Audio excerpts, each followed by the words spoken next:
Jim McCarthy, how are you, sir? Good. How are you? I am excellent. I couldn't be more thrilled to speak with you. This is an interview I've been looking forward to, so I appreciate you making time for me and for our esteemed audience. My pleasure. Well, I never try to state anyone's biography up front because you'll be listening to me and you'll say, why didn't he mention that I won a Pulitzer Prize? And it will just be awkward and terrible. So probably the best place to start is if you would give esteemed audience kind of an overview of your background. Sure thing. I am a literary agent and vice president at Dystel, Goderich Bourret.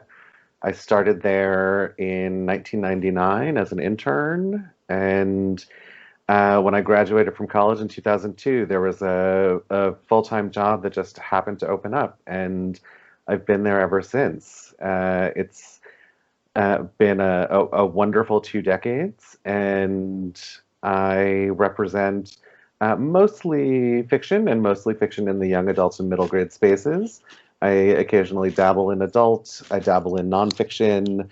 A couple clients have written picture books that have brought me into that sphere, but middle grade and young adult fiction are really the heart of what I do, and what I have been doing for the better part of my time at DGB. If somebody were to query you with a fantastic picture book and they didn't intend to write middle grade or young adult, would that be something that you would be putting weighty consideration behind, whatever the diplomatic way is to phrase that? No, I would. When people query me for only picture books, I put them in touch with John Rudolph or Stacy Glick, who are colleagues of mine who know the space and are wonderful at it and are better suited to helping people in that space than I am. So I'm not looking for anyone specifically who does picture books, but if a beloved client happens to venture into that space, I make an exception. I got you. So you heard him, esteemed audience. Hook him with your middle grade and your young adult, and once he can't get enough, then bring the picture books. Yeah. And savvy esteemed audience members will know that they can check the back catalog for a podcast episode with John Rudolph and Stacy Glick. If you're listening, you are welcome to come on at any point.